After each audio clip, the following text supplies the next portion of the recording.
Hello friends, good morning. This is English Guru, the Guru of English grammar. आज हम आपके लिए बहुत ही इंपॉर्टेंट चैप्टर लेकर आए हैं, दैट इज कॉजेटिव वर्ब। आज हम लोग देखेंगे कि what is causative verb, causative verb होता क्या है। तो सबसे पहले हम स्टार्टिंग आपको ब्रीफ इंट्रोडक्शन से कराएंगे।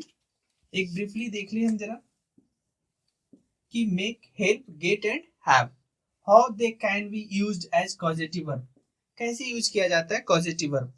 तो सबसे पहले हम आपको यहाँ पे बता दें कि कॉजेटिव वर्ब आखिर होता क्या है। कॉजेटिव वर्ब कहने का मतलब होता है कि अगर कोई एक्शन किया जाता है तो जो सब्जेक्ट बोल रहा है वो सब्जेक्ट काम नहीं करता है, बल्कि वो किसी के लिए कॉज बनता है, इसीलिए इसे कॉजेटिव कहते हैं। किसी काम को करने के लिए एक इंसान जब कॉज बन रहा है और काम कोई दूसरा इंसान कर रहा है, वहां पे जो वर्ब हम लोग यूज करते हैं वो आपके कॉजेटिव वर्ब होते हैं।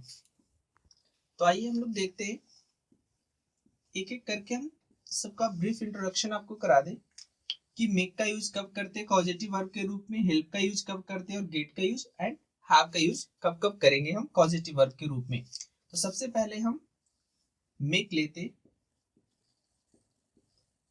मेक। अब मेक हमें पॉजिटिव वर्ब के रूप में यूज करना है, तो ये कैसे यूज होगा पॉजिटिव वर्ब के रूप में। तो इसकी जो एक नॉर्मल पैटर्न होती है कि हम मेक लिखेंगे, जस्ट आफ्टर इट हम लोग ऑब्जेक्ट लिखेंगे, देन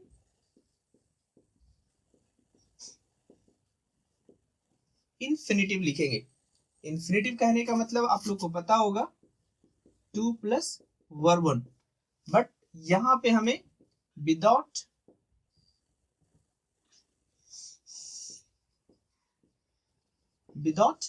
टू लिखना होगा। अब मेक के बारे में हम समझेंगे कि मेक का यूज इन द सेंस, ये आपका पैटर्न हो गया, बट किस तरह के सेंटेंस में हम लोग मेक का यूज करेंगे। अब देखा जाए, मेक इन द सेंस आपको हम पॉजिटिव वर्ब बता रहे, इसका कहने का मतलब हो गया ये किसी एक्शन को करने के लिए कॉज बनेगा जो इसका सब्जेक्ट होगा। क्लियर? जब सब्जेक्ट होगा तो ये दिस इज योर एक्शन, जो आपका इन्फिनिटिव होगा वही यहाँ पे एक्शन होगा। इस एक्शन को करने के लिए ये सिर्फ आपका कॉज बनने वाला है, ये यहाँ पे सिर्फ इसे करने में मदद कर सकता है या कॉज बन सकता है, लेकिन इस एक्शन को करेगा कौन। अब ये बात आती है, अब ये करेगा जो ये ऑब्जेक्ट है, जो मेक का ऑब्जेक्ट है उस एक्शन का सब्जेक्ट होगा। ये बात क्लियर है? तो यहाँ पे हम देखेंगे कि जो सब्जेक्ट हुआ वो सिर्फ यहाँ पे कॉज बन रहा है, वो एक्शन को करने में सिर्फ हिस्सेदार बन रहा है, बट एक्शन इसके द्वारा नहीं किया जा रहा है। यहाँ पे जो मेन एक्शन करने वाला होगा वो होगा आपका ऑब्जेक्ट। तो यहाँ से क्लियर हो गया कि जब दो पर्सन हो जिनमें एक पर्सन कॉज बन रहा हो एंड सेकेंड पर्सन उस एक्शन को कर रहा हो, तब हम मेक का यूज करेंगे। अब बात आती है कि मेक का यूज कब कब और कहां कहां करेंगे। तो मेक का यूज हम सारे टेंस में करते हैं, जितने 12 टेंस हैं आपके पास, अब 12 के 12 टेंस में इसका यूज कर सकते हैं। अब हम थोड़ा एक दो एग्जांपल्स देख लें यहाँ पे। अब बात आती है हिंदी। एग्जांपल्स लिखने से पहले मैं थोड़ा हिंदी बता दूं। जो स्पोकन इंग्लिश होती है वहां पे मेक का यूज एंड गेट का यूज बहुत ज्यादा किया जाता है। अब देखिए कि हिंदी होता क्या है। जैसे अगर हम एक सेंटेंस ना लेकर हम एक वर्ड लेके चलते हैं। एक वर्ड ले, पढ़ना।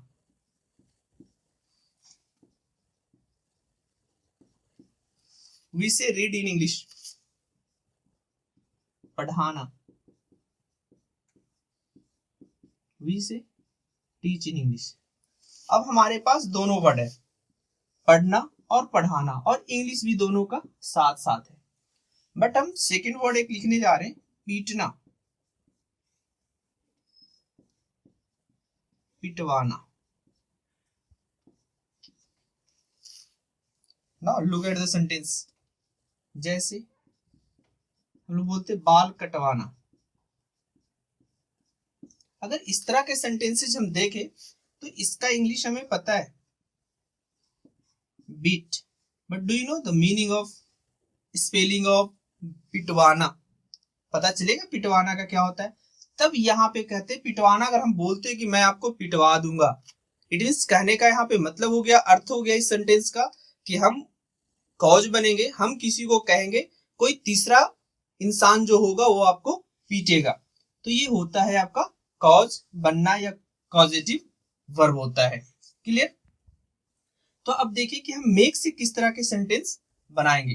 तो मेक में यहाँ पे ये बात ध्यान रखना है कि दो पर्सन्स होंगे, दो, और जो यहाँ पे एक्शन हमने आपको बताया जो इन्फिनिटिव से डिस्प्ले होगा, इन्फिनिटिव बताएगा कि कोई एक्शन हो रहा है, तो उस एक्शन को करने में सब्जेक्ट सिर्फ हिस्सेदार होगा, किसी न किसी तरीके से इस एक्शन को होने में इस सब्जेक्ट का हाथ होगा। जैसे I will make you laugh, I will make you laugh, मैं आपको हंसाऊंगा। अब बात है हंसना, we know the English of हंसना, लाफ, लेकिन अब बात है मैं आपको हंसाऊंगा, हंसाना का इंग्लिश हमारे पास नहीं है, और हंसाने का मतलब हो गया यहाँ पे जो सेंटेंस हो गया, लाफ कर कौन रहा है?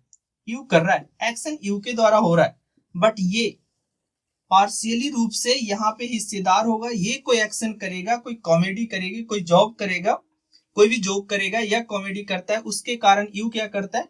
लाफ करता है। तो इस लाफ को करने के लिए यहाँ पे आई हुआ जो क्या कॉज बना, कारण बना।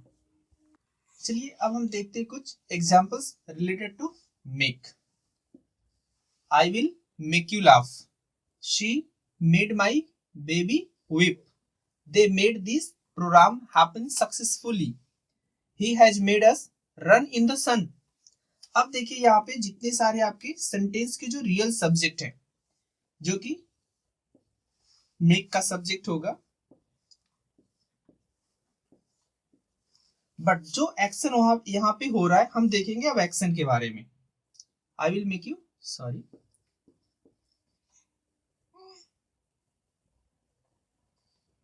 I will make you laugh, she made my baby weep। Now अब देखिए एक्शन काउंट करें अब, laugh, weep, happen, run। अब देखेंगे ये फ्यूचर टेंस, ये past tense, and this one is past tense, this is present perfect tense. अब देखेंगे हर जगह जो यहाँ पे वर्ब यूज हुआ है वो इन्फिनिटिव यूज हुआ है, विदाउट टू। तो जब भी आपको अगर टेंस बनाना हो मेक वाले कॉजेटिव वर्ब से, तो हमेशा सब्जेक्ट और मेक के बीच में हम टेंस डिफाइन करेंगे, ना कि इन्फिनिटिव वाले में। इन्फिनिटिव हमेशा जो आपको बता चुके हम विदाउट टू आएगा, without to in the sense सिर्फ वर्ब वन आएगा, laugh, weep, happen and run. इससे कोई टेंस, ये टेंस नहीं बताएगा आपका जो मेड का किस स्ट्रक्चर पे आप यूज कर रहे हैं, वो आपको टेंस डिफाइन करेगा। अब देखिए कि ये सारे सेंटेंस हमारे एक्टिव वॉइस में है, तो क्या इसे पैसिव वॉइस में भी लिखा जा सकता है? ये भी संभव होगा कि अगर एक सेंटेंस एक्टिव वॉइस में है तो दे मस्ट बी, और the sentence must be converted into passive voice, ये भी हो सकता है कि हम उसे पैसिव वॉइस में चेंज करें। क्लियर? तो हम आगे देखते हैं। आपको सबसे पहले हम आपको एक मेन स्ट्रक्चर बता देते हैं यहाँ पे कि मेक का अगर यूज करना हो तो स्ट्रक्चर क्या होगा। तो यहाँ पे हमने आपको एक्टिव पैसिव की बात बताई, तो आपको हम दो स्ट्रक्चर लिख देते हैं यहाँ पे। एक एक्टिव स्ट्रक्चर हम यहाँ पे लिखेंगे सब्जेक्ट प्लस मेक। आप जिस टेंस में चाहे मेक के साथ आप चेंज कर सकते हैं टेंस फॉर्म, जिस टेंस में आप लिखना चाहें इसे। इसके बाद जस्ट आफ्टर इट आपको ऑब्जेक्ट लगाना है। ऑब्जेक्ट आपके नॉन, प्रोनाउन या नॉन इक्विवेलेंट कुछ भी जो ऑब्जेक्ट होते हैं वो यहाँ पे लगाएंगे। उसके बाद इंफिनिटिव विदाउट टू। इसके बजाय हम सिर्फ V1 भी लिख सकते हैं, वही इंफिनिटिव विदाउट टू कहलाता है। तो चलिए हम इसके पैसिव स्ट्रक्चर देख ले कि अगर इसे हम पैसिव में ट्रांसफॉर्म करें, पैसिव अगर इस स्ट्रक्चर को हम लिखा जाए तो कैसे लिखेंगे। अगर हम यहाँ पे सेंटेंस लिख चुके हैं, अगर इसे हम पैसिव में ट्रांसफॉर्म करना चाहे तो कैसे ट्रांसफॉर्म करेंगे। तो हम लोग जो पैसिव चेंज करेंगे, बस इतना का ही पैसिव चेंज करेंगे, उसके साथ अभी कुछ छेड़छाड़ नहीं करना है। तो हम देखें कि जो एक्टिव और पैसिव का मेन स्ट्रक्चर होता क्या है कि हम ऑब्जेक्ट को पहले लिख देते हैं। क्लियर। इसके बाद अकॉर्डिंग टू टेंस हम लोग हेल्पिंग वर्ब का यूज करते हैं। जस्ट आफ्टर हेल्पिंग वर्ब हम लोग क्या करते, V3 लिखते। जो भी टेंस हम लोग यूज करते हैं, जिस वर्ब का हम लोग यूज करते हैं, वहां पे हम V3 का यूज करते हैं। तो अब हम देखें कि यहाँ पे मेरा एक फिक्स जो वर्ब फॉर्म है वो फिक्स वर्ब फॉर्म दे रखा है, दैट इज मेक, कि हमें हमेशा मेक का ही यूज करना है। तो अगर मेक को हम V3 या पास्ट पार्टिसिपल के रूप में लिखे तो वो मेड होता है।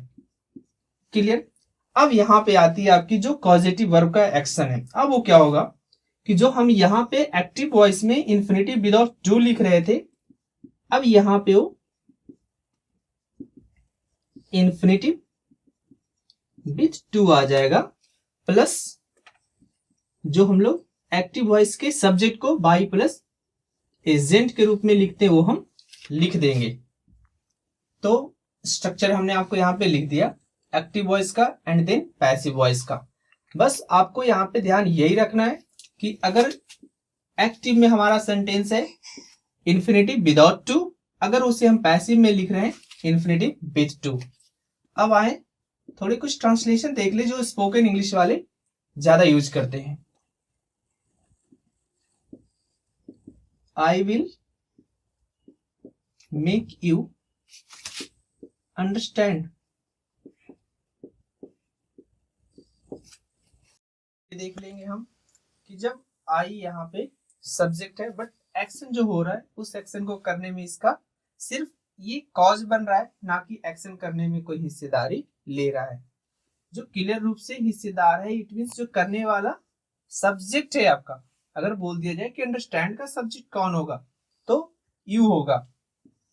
आई मेक का सब्जेक्ट है, ना कि अंडरस्टैंड का। क्लियर। तो यहां से ये बात क्लियर हो गई कि जब एक्टिव वॉइस होगा तो हमारा मेक के बाद ऑब्जेक्ट आएगा और ऑब्जेक्ट के बाद इंफिनिटिव विदाउट टू आएगा। अब आते हैं कि जब सेम सेंटेंस को हम पैसिव वॉइस में लिखने की कोशिश करें तो कैसे लिखेंगे। अब हमने यहाँ पे बताया आपको पैसिव वॉइस में जो होगा ऑब्जेक्ट पहले आएगा, ऑब्जेक्ट पहले आ गया। अब ये फ्यूचर इंडेफिनिट टेंस का सेंटेंस है तो हम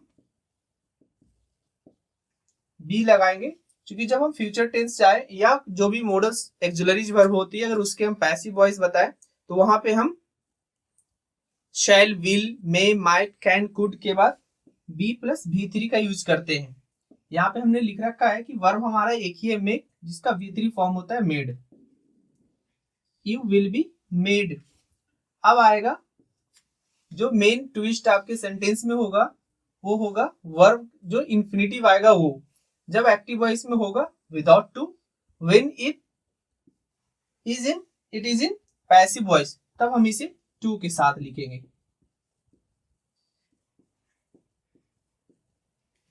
You will be made to understand. If you want, आप ऐड कर सकते हैं by plus agent, by me, कोई दिक्कत। नेक्स्ट सेंटेंस लेके हम देखें जरा एक, she has made him weep। Same उसी तरीके से हम इसके, ये सेंटेंस आपका एक्टिव वॉइस में है, हम इसे सेम तरीके से पैसिव वॉइस में लेके चलेंगे। सब्जेक्ट यहाँ पे जो पैसिव वॉइस में आएगा वो आएगा ही, बिकॉज ये यहाँ पे ऑब्जेक्ट है। He, sorry, she has, he has been made to weep. यहां तक लिख दिए। आपकी मन, अगर आपको लगता है कि हम यहाँ पे इंडिकेट कर दे सब्जेक्ट को बाई हर, ओके फ्रेंड्स, तो हमने देखा मेक से जितना ज्यादा आपको समझना था वो मेक में ही समझना था। बाकी सेम कंडीशन हम जितने सारे आपको पॉजिटिव वर्ब लिख रखे हैं सब में वही रूल हम लोग फॉलो करते हैं। हमने मेक को आपको एक्टिव विद पैसिव दोनों में बता दिया। अब आते हैं कि हेल्प को हम अगर पॉजिटिव वर्ब कैसे कहेंगे। कभी आपने देखा होगा मेन वर्ब के रूप में हम लोग इसको पढ़ते हैं कि मेन वर्ब होता है, बट क्या कभी आपने पॉजिटिव वर्ब के रूप में भी हेल्प को देखा है? तो देखिए हम यहाँ पे पॉजिटिव वर्ब के रूप में हेल्प कैसे करेंगे। हेल्प का use subject plus help, help plus object plus V1, जिसे हम लोग अभी लिख रहे थे infinitive without to, infinitive without to. Clear? He has helped me stand। अब हम थोड़ी सी यहाँ पे बता रहे हैं जो ट्रेडिशनल लोग जो इंग्लिश बोलते हो या लिखते हो जो भी हो, वहां पे आप देखेंगे कि जो ये इंफिनिटिव विदाउट टू ग्रामर के रूल में यही है कि इंफिनिटिव विदाउट टू आता है। तो जो स्पोकन इंग्लिश या जो भी लिखते हैं हम वहां पे देखते हैं कि वो लोग प्लस टू यूज कर देते हैं। ओके, बट हम यहाँ पे देखेंगे कि एक्चुअली जो ग्रामर के हिसाब से चलते हैं, जो ग्रामेटिकली अगर लिखेंगे या बोलेंगे तो कभी हेल्प के बाद जो ऑब्जेक्ट आएगा अगर उसके बाद हमें वर्ब यूज करना है तो विदाउट टू होगा। जैसे हम यहाँ पे एग्जाम्पल के थ्रू दिए, he has helped me stand, but जो लोग होते वो क्या करते, to stand, I will help you reach there on time. मैं आपको वहां, अब देखिए यहाँ पे जैसे हम अभी बता रहे थे आपको कि हेल्प का यूज पॉजिटिव वर्ब के रूप में कैसे करते हैं। अब देखिए हेल्प मदद करना होता है। एक्शन जो रियल एक्शन सेंटेंस का है वो है रीच, पहुंचना। क्या आई वहां पहुंचेगा? आई आपके लिए कोई मीन्स ऑफ ट्रांसपोर्ट व्यवस्था कर सकता है या कुछ भी ये कर सकता है, आपकी सिर्फ मदद करेगा। पहुंचने का काम कौन करेगा? यू। सेम चीज जो हमने आपको मेक के साथ बताया था कि सब्जेक्ट सिर्फ इंस्पायर करता है ऑब्जेक्ट को और ऑब्जेक्ट वहां पे एक्शन करता है। तो यहाँ पे हेल्प का जो यूज है इसे हम कॉजेटिव यूज करते हैं। Clear? In the first sentence में हम लोग देखें ही हैज हेल्प्ड मी स्टैंड, उसने मुझे खड़ा होने में मदद किया। अब जरूरी नहीं है कि ये खड़ा हुआ होगा, ये बैठा ही रहा होगा, ये कहीं से इंस्ट्रक्ट कर रहा होगा आपको खड़ा होने में। क्लियर? तो इस तरीके के जो हेल्प का यूज होता है वो हमें आते हैं, इसे हम कॉजेटिव वर्ब बोलते हैं। Come to the last one. अब हम लोग देखें गेट और हैव का यूज। तो ये बहुत ज्यादा यूज हम लोग खासकर स्पोकन इंग्लिश में बहुत ज्यादा यूज हम लोग गेट और हैव का करते हैं। और यहाँ पे एक चीज बस याद करना होगा आपको कि कॉजेटिव तो ये है, नो डाउट कॉजेटिव ये है, but it is in the passive voice. Clear? इसे एक्टिव में नहीं लिखते। ये जो सेंटेंस क्रिएट होता है कॉजेटिव रूप में इसका, वो पैसिव वॉइस का सेंटेंस होता है। इसमें आपको देखने का यहाँ पे बता रहा हूं मैं कि जैसे मैंने आपको मेक में कराया कि यहाँ टू पर्सन्स, मेनली लोग देख के चलते वहां पे टू पर्सन्स होते हैं। यहाँ पे भी जब गेट और हैव का यूज करेंगे यहाँ पे भी टू और मोर देन टू, थ्री और समथिंग पर्सन्स हो गए। बट दोनों में जो मेन डिफरेंस है कि किस तरह के सेंटेंस को हम गेट के साथ लिखेंगे, किस तरह के सेंटेंस को हम मेक के साथ लिखेंगे, तो ये यहाँ मेन समझने वाली बात होगी। अब जब मेक हम लोग लिख रहे थे, जब हम मेक लिख रहे थे तो ऑब्जेक्ट के बाद इंफिनिटिव विदाउट टू लिख रहे थे। तो हम बता रहे थे आपको मेक के बाद object plus infinitive without to लगता है। अब यहां जब हम गेट लगाएंगे, ठीक है, यहां भी ऑब्जेक्ट आएगा बट यहां पे पास्ट पार्टिसिपल आएगा। पास्ट पार्टिसिपल जिन्हें नहीं पता होगा वो इसे भीतरी के रूप में पढ़े होंगे। क्लियर। तो अब यहाँ पे समझने वाली बात है, जो हमने 2% और 3% करके ये लिखा, ये क्या करना है।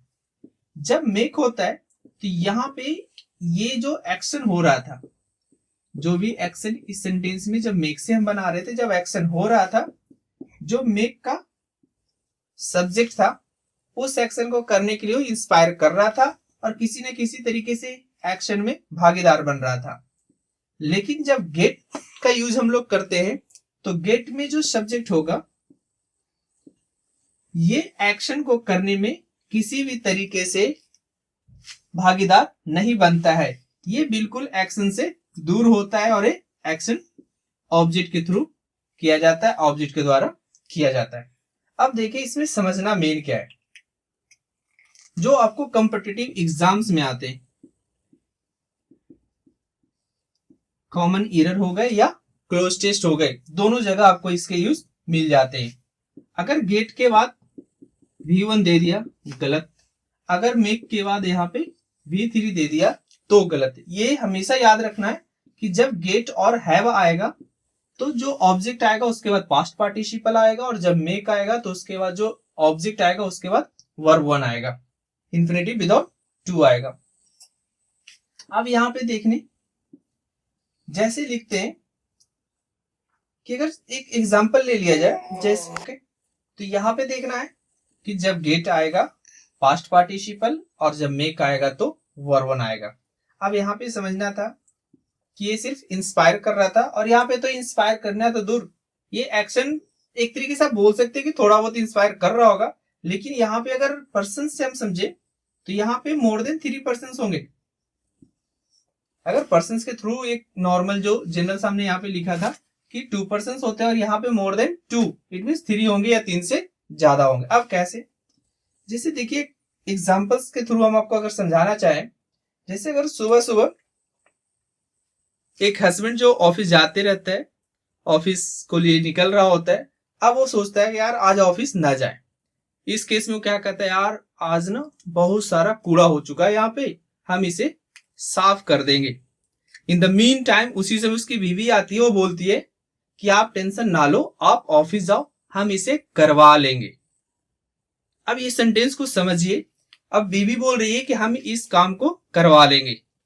इट मीन्स जो वाइफ हुई उस पर्सन की, वो कूड़े को खुद साफ नहीं करेगी, बल्कि वो किसी थर्ड आदमी से कहेगी या सेकेंड आदमी जो भी आप बोल दे उससे कहेगी कि भैया कूड़ा यहां से हटा दो। क्लियर। यही काम यहाँ पे नहीं हो रहा था, यहाँ पे हिस्सेदारी ले रहा था एक्शन को करने में, और यहाँ पे बिल्कुल नहीं हिस्सेदारी लेगी, ये किसी को कहेगी और वो उस काम को करेगा। अब सेकंड जैसे चले, होते 2-3 जिगरी दोस्त। क्लियर।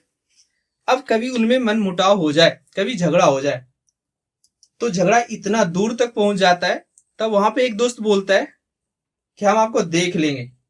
क्लियर। अब जब और झगड़ा बढ़ जाता है तो एक बोलता है ना, हम तुम्हें मरवा देंगे। अब इस सेंटेंस में देखिए कि 2 फ्रेंड्स तो हो गए जो वहां पे फाइट करा उन्होंने। क्लियर।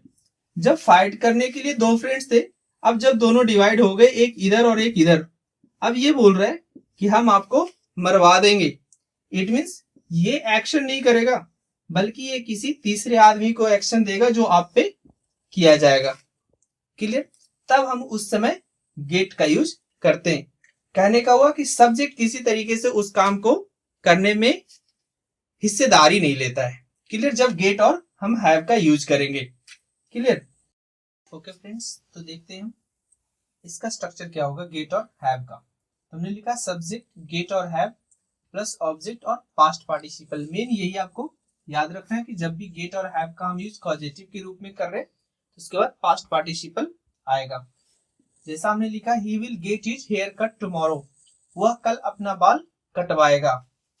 अब यहीं से देख लीजिए जो हमने आपको शुरू में समझाया कि गेट वाले में ये कभी जो सब्जेक्ट होगा वो एक्शन को करने में हिस्सेदारी नहीं लेगा। She can get the garbage removed, वह कूड़ा हटवा सकती है। क्लियर। अब आए कि हम सेम जगह पे हैव का भी यूज कर सकते थे, हम यहाँ पे हैव भी लिख सकते हैं, कोई दिक्कत नहीं होना चाहिए। जैसे I will have you beaten anywhere, मैं आपको कहीं भी पिटवा सकता हूं। क्लियर? तो चाहे हम हैव का यूज करें या गेट का यूज करें, सेंटेंस का कोई अर्थ नहीं चेंज होगा, और इसे ही हम कॉजेटिव वर्ब बोलते हैं। याद रखेंगे कि मेक वाले का दो फॉर्म हो सकता था, एक्टिव और पैसिव, दोनों सेंटेंसेस हम लिख सकते थे। गेट वाले का और हैव वाले का ये already in the passive voice होता है, तो इसका हम लोग एक्टिव वॉइस चेंज कर सकते हैं, बट कहीं यूज वैसा होता नहीं है। Clear?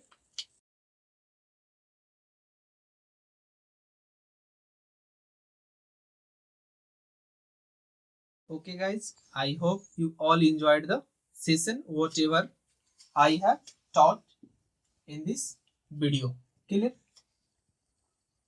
In the next video, causative verb से आगे हम थोड़ा वर्ब के फॉर्म में डिटेल हम लेकर के आपको चलेंगे। जितने सारे वर्ब होते हैं, kinds of verb, kinds of verbs and forms of verb. In the next video हम ये आपको बताएंगे। अगर अभी तक आपने हमारा चैनल सब्सक्राइब नहीं किया है तो please do subscribe my channel. Thank you, keep watching English Guru, the Guru of English grammar.